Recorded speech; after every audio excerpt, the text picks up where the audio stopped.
Assalamu alaikum, урматтуу мекендештер, кымбаттуу кыргыз элим. Бизде түн жарым болсо дагы сиздерге кайрылуу жасап коюуну туура көрдүм. Анткени Улукбек Карыбек уулуна дээрлик бир суткадан бери баарыбыз кыжалат болуп, тынчсызданып турган чагыбыз. Мына 2 саат болду, Улукбек Карыбек уулуну кайрадан 48 саатка камакка алып коюшту. Жана ошондой эле Улукбек Карыбек уулунун акыркы соңку кайрылуусун мен лентага жүктөп койдум. Ал жерде өзүнүн дагы ой пикирин уксаңыздар болот. Урматтуу достор, Улукбек Карыбек уулу жана анын адвокаттарынын айтуусунда дагы эч кандай мыйзам бузуу болбогондугун тастыктап атышаттыр.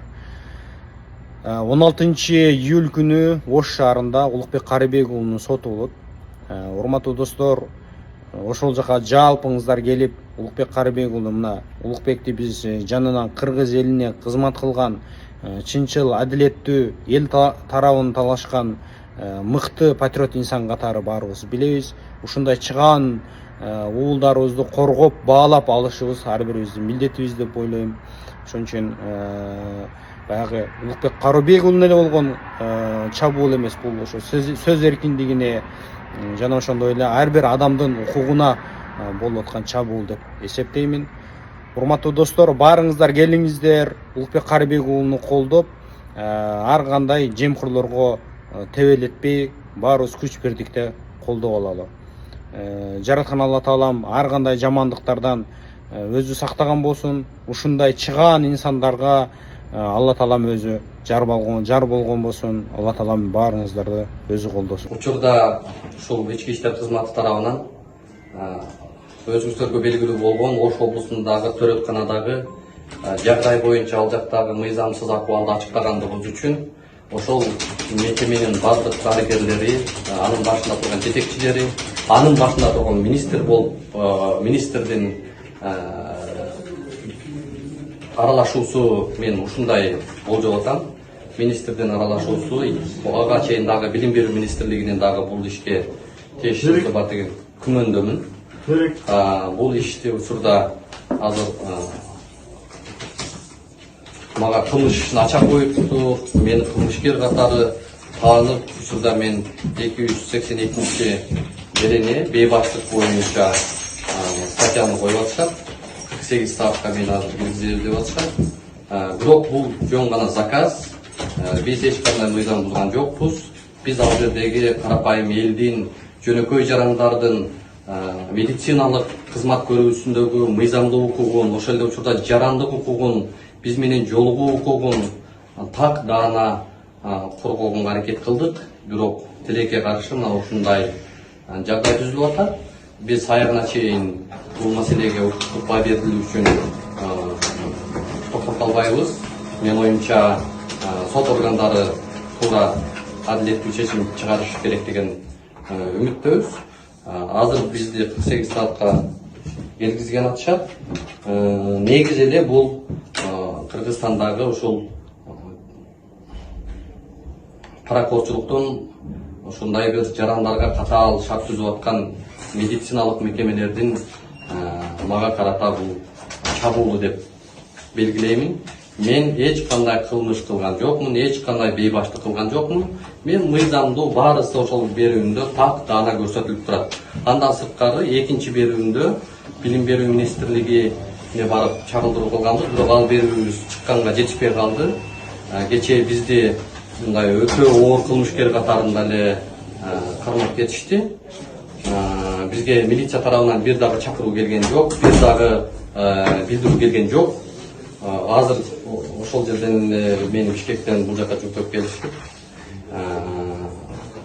Кылмышкер катары таанып азыр 48 саатка камап атышат. Бирок мен бул чегине жеткен мыйзамсыздык деп баалайм. Бул заказ. Сиз буга чейин арыз менен кайрылгансызбы? Урматтуу көрөрмандар, жанагындай уурусу күчтүү болсо, ээсин доого жагаттан болуп, биз дал ушул мени бүгүнкү күндө тергеп аткан тергөөчүгө ошол жерде күбө болгон чакырганбыз. Ошол тергөөчү келип ошол жердеги жагдайды түшүндүрүп бергенбиз, бизди киргизбей атат деп. Андан сырткары медициналык мекеменин жетекчиси мыйзам бузуп атат, бизге кол көтөрдү, биздин камерабызга кол чабуул кылды, бизге агрессиялык маанайда чабуул жасашты деп айттык эле. Бирок ал боюнча жазган арызыбыз жок, эмне үчүн жок, эмне үчүн ал арызыбызды карабай атышат. Дарыгерлердин арызын карап, биздин арызды ошол жердеги жарымжан болуп аткан бейтаптардын арызы бүгүнкү күндө каралбай эле дарыгерлердин арызы каралып атат. Бул эмнеден кабар берип турат? Бул сөз эркиндигине, басма сөзгө, журналисттин эркин маалымат алуусуна, коомдогу сөз эркиндигинин чабуулуна карата сокку деп эсептейм. Демек сиз арыз жазган болсоңуз, бул иш боюнча сиз жабырлануучу экенсиз да? Бул иш боюнча биз жабырлануучубуз, бирок бүгүн биз жабырлануучуну күнөөкөр кылып, кылмышкер кылып коюп атышат да. Ошондуктан мен ойлойм бул өтө аша чапкандык. Бул туура эмес кадам. Мына ушундай мыйзамсыздык менен күрөшүп келатып, анан ушундай жагдайга туш болуп атабыз. Бирок калың эл, кыргыз эли бул жагдайды баалап, таразалап турасыздар. Эмне маселе мунун артында? Операцияга 8.000 даярдагыла деп. Мен кечтен бери таппай түтөп жүрүм байке. Кактыкта 8.000 сом таппай, Кесировага кесүү жолу менен төрөтүүгө акча таппай, монтип сарсанаа отурган жагдай экен да. Илебаңыз, сөз эми азыр мындай кылалы. Азыр 1 сом бербей төрөтөбүз. Биз келиңизде. Каякта болбойт, ким айтты? Келиңиз бул жерге. Мен болбосо кирбейм, эже. Мага үйрөтпөй эле койгулачы. Биз бул жакка тийиштүү вопросторубуз бар сизге. Микрофонубузду алып алды. Микрофонубуз Жок, ал эмне бул жакка чыккыла жүргүлө деп атпаймынбы? Эмне үчүн кол саласыңар камерага? Кол салган жок, жетекчи ошакта сүйлөшүп жетекчинин жанынан Камераны көрдүңүзбү муну талкалап атканды? Эөрелүү болсоң деле барып акчага сатып алат экенсиң бул жерденчи. Канча берейин, ыраазы болуп дедим. 1000 сом берейин десем, 4000 деди. 4000 мен бере албайм десем, 3000 бер деп туруп алдычы. А болуптур эми. Аты жөнү ким экен анын? Аты Айнур экен. Азыр төрөп чыктыңызбы сиз? Жок, мен эжем төрөп чыкты. Аха. Булар вообще акча жейт. Акчага алып, акчага бербесе карабайт экен да. Саат 2-де келгенбиз. Түнкү саат 12 чейин кыйналдым го. Төрөт бөлмөсү менен төрөт үйүнүн айырмасы бар, ошону билип алгыла. Силер төрөт бөлмөнү жүзүңөргө кармап, жарандарды мындай заблуждениеге салбагыла. Биз төрөт үйүнө келип атабыз. Төрөт бөлмөгө кирген жокпуз. Анда биз ол өмүр бөлү тура эмес иштеп келатат экенбиз да. Доорога деп алган 4,5 миң пулду ким кайтарып берет? Муну эжеден 4,5 миң сом алыпсыңар. Онда киргенге мен алган эмесмин. Барын сырттан сатып алат экенсиң, дарылар өзүндө жок болот экен.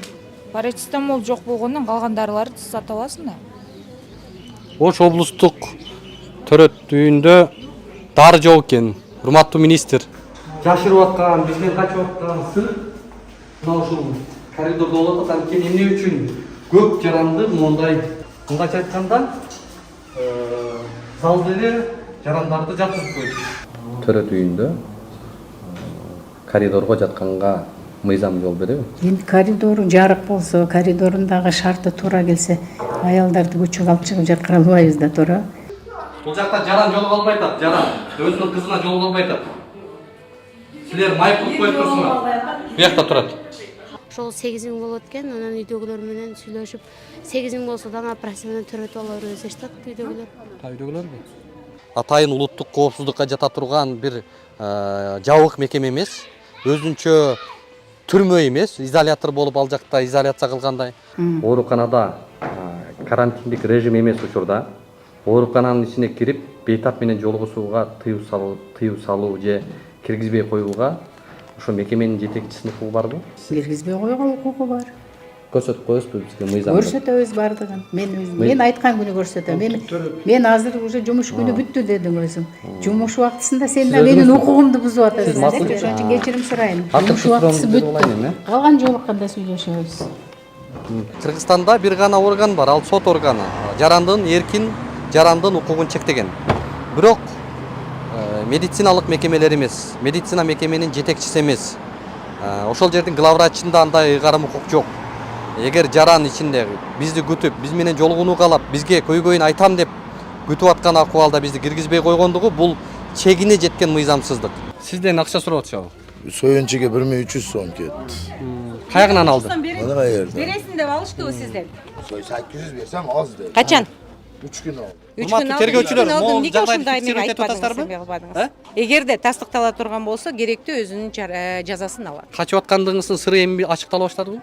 Эмне деп качтым? Мен сизди Бизди киргизбей айткан. Мен сизди качкан Үстүндө бизди күтүп атат бир Кирсе жаран. болбойт. Жок, ал жаранды кааласаңыздар чыгарып беребиз. Ал буту басалбайт экен, басалбайт. Басалбаган. Буту менен келип басалбай калыптыр. Коляскага түшүп калып. Мен жакшы акча бербегеним үчүн ушинтип калдымбы деп өзүм дагы күнөөлөнүп жатам.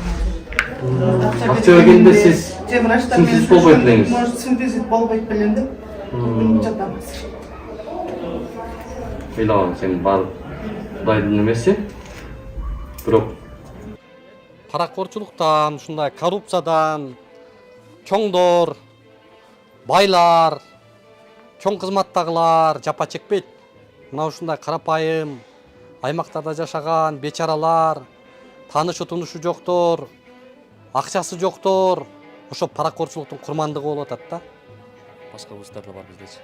Ошондо эмне кылалы биз эми? Ушул жерде жалдырап кала беребизби?